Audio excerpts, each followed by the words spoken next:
আমি বেয়াদবি করছি, কিন্তু আমার বেয়াদবিটা ছিল মুখে মুখে। আমার বেয়াদবির জন্য কারো কোনোদিন কোনো ক্ষতি হয়নি। যদি বলেন আর্থিক, সামাজিক, পারিবারিক, কোনো ক্ষতি হয়নি। কিন্তু আপনারা দেখতেছি আমার বিচার করার জন্য সবাই জোট বাঁধছেন। অবশ্য আপনারা যে জোট বাঁধছেন সেটা দেখে আমার খুব ভালো লাগতেছে। আপনাদের এই জোট বাঁধাটাকে আমি সম্মান করি, রেসপেক্ট করি। কিন্তু আপনাদের যেই জায়গায় জোট বাঁধা উচিত, আপনারা কি সেই জায়গায় জোট বাঁধছেন? চেয়ারম্যান সাহেব, আপনি এই এলাকার মাথা। সমস্ত মানুষের সুখ দুঃখ ভালো মন্দ দেখার দায় দায়িত্ব আপনার। এই যে মোরল বাড়ির বাবলু, এই বাবলুর অত্যাচার দিন দিন চেয়ারম্যান সাহেব এমন বাড়তেছে, আপনার আমি ভাষায় প্রকাশ করতে পারবো না। এলাকার প্রত্যেকটা মানুষ অতিষ্ঠ। এমন কোন একটা মানুষ নাই যে ওর বিরুদ্ধে কথা কয় না। ও সমস্ত মানুষের জ্বালাপালা করে ফেলাইছে। চেয়ারম্যান সাহেব কি কমো, এই যে রাসেলের দোকানে গেছি আমি, লজ্জার কথা আপনার কাছে বলতে আমার দ্বিধা লাগে, কিন্তু আপনি আমার মনি তাই কইতাছে। ও আমার কয় গরম কেতলি আমার বেজাগাই দিব, এই কথা আমি কার কাছে কইতে পারি? আপনি আমার মনি, আমি আপনার কাছে চাইছি।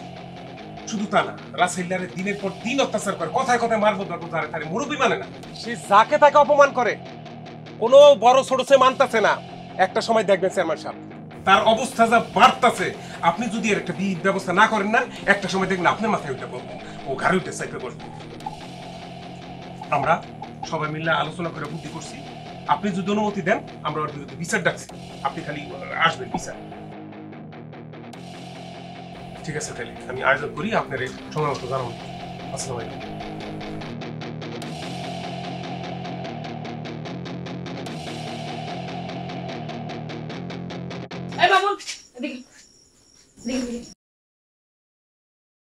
তুই কোন সময় ঘরে ঢুকোস, কোন সময় বাইরে? আমি তো কিছুই টের পাই না। এত ক্যাসেল ক্যাসেল করতেছো কি? কইবা সোজাসুজি কইয়া ফেলে দিতে হয়।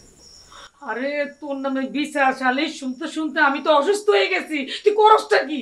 আমি শুনছি তুমি ফিট খাইছিলা। কোনো সমস্যা নাই, ফিট খাওয়ার প্র্যাকটিস করতে থাকো, সব ঠিক হয়ে যাবে। কি আমি অসুস্থ হয়েছি, ফিট খাইছি, এটা শূন্য তুই আমার দেখতে এলি না? আচ্ছা, তোমার আমি কতবার বুঝামু? হ্যাঁ, এই যে মা বাবা সুস্থ অসুস্থ থাকলে ছেলে মেয়েদের খবর নাই, এত ভদ্র ছেলে আমি না। আমি একটা বেয়াদব, মানে খানদানি বেয়াদব, ঠিক আছে? এত ভালো বেয়াদব আমি হইতে পারবো না। আব্বারে, আমার একটা কথা কবি। কি কথা? কেমন কি শুরু হয়ে গেছে? কি কইতেছো এসব তুমি? কেমন শুরু হইব? কেন খানদানি বেয়াদবের বিচার, খানদানি বেয়াদবের বিচার হইব আজকে। এই খানদানি বেয়াদবের বিচার। তোর নামে বিচার সালিশ বইছে, আমি আর কি করব? আমি কি ফিট খেয়ে যাবো বাবা? আর দূর, তুমি ফিট খাইবা কেন? হ্যাঁ, তুমি চুপচাপ ঘরে বসে থাকো আর দেখো আমি কি করতেছি। কই যাস?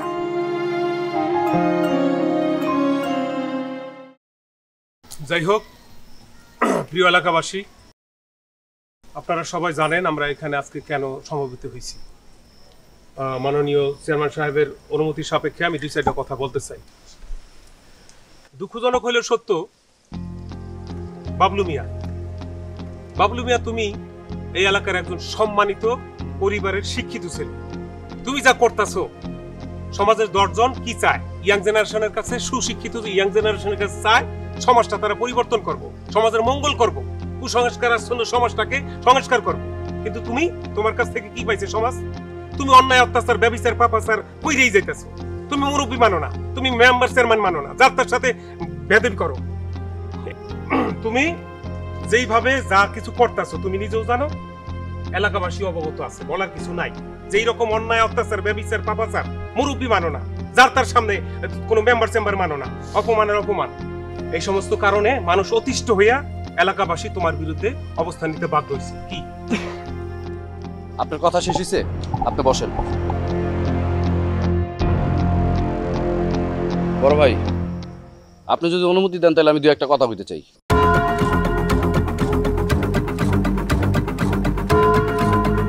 আমি বেয়াদবি করছি, কিন্তু আমার বেয়াদবিটা ছিল মুখে মুখে। আমার বেয়াদবির জন্য কারো কোনোদিন কোনো ক্ষতি হয়নি। যদি বলেন আর্থিক, সামাজিক, পারিবারিক, কোনো ক্ষতি হয়নি। কিন্তু আপনারা দেখতেছি আমার বিচার করার জন্য সবাই জোট বাঁধছেন। অবশ্য আপনারা যে জোট বাঁধছেন সেটা দেখে আমার খুব ভালো লাগতেছে। আপনাদের এই জোট বাঁধাটাকে আমি সম্মান করি, রেসপেক্ট করি। কিন্তু আপনাদের যেই জায়গায় জোট বাঁধা উচিত, আপনারা কি সেই জায়গায় জোট বাঁধছেন? কোনো পরিবারের প্রয়োজন, কোনো অঞ্চলের প্রয়োজন, কোনো সামাজিক প্রয়োজন বাঁধেননি। এই যে কয়দিন আগে আমার চাচাতো ভাই জসিম কি করলো? মসজিদের দেওয়া জমিটা সে নিজের নামে লেখা নিল। তখন আপনাদের জোট কইছিল? হ্যাঁ, মনু কাকার এত কষ্টের জমি আউয়ালের মতন দালাল লেখা নিল, আপনারা তো কিছুই করলেন না। এই যে পিচ্চি পোলা একটা মিন্টু, ওর এখন কি করার কথা বলে তো চেয়ারম্যান সাহেব? লেখাপড়ার কথা। ও কি করতেছে? রাসেলের দোকানে, চায়ের দোকানে কাজ করতেছে। রানু এসিডের ভয়ে কলেজে যাওয়া বন্ধ করে দিছে। তখন আপনাদের জোট কইছিল, হ্যাঁ? আর দুলাল, দুলাল তো গায়ে হাওয়া বেড়ায় ড্রাগস বিক্রি করে বেড়াইতেছে। সেইগুলো আপনারা খবর রাখেন না। সেইগুলোর প্রতি কোনো জোট নাই আপনাদের। তলে তলে যে কত সমাজ, কত পরিবার, কত কিছু ধ্বংস হইতেছে আপনারা তার খবর রাখেন না। কারণ আপনারা সবাই আছেন যার যার নিজের স্বার্থ নিয়ে। এইটা কি জীবন বলেন? আসলে আমি খুব লজ্জিত, বুঝছেন, আমার কৃতকর্মের জন্য। আর আমি এই যে খানদানি বেয়াদব সাচ্ছিলাম না, এটা কেন সাচ্ছিলাম জানেন? আপনাদের মানবিকতা যাতে জেগে উঠে এর জন্য। কিন্তু আমার মনে হয় না আপনাদের মানবিকতা কোনোদিন জেগে উঠে। যাই হোক, আমার ভুল হয়েছে, আমার মাফ করে দেন, আমার মাফ করে দেন আপনারা।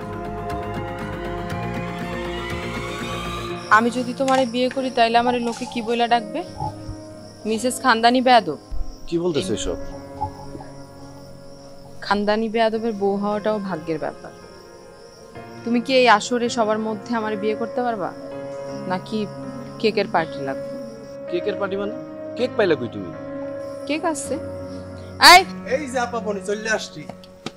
আমাকে বেয়াদব ভাইয়ের জন্য খানদানি বেয়াদব জিন্দাবাদ।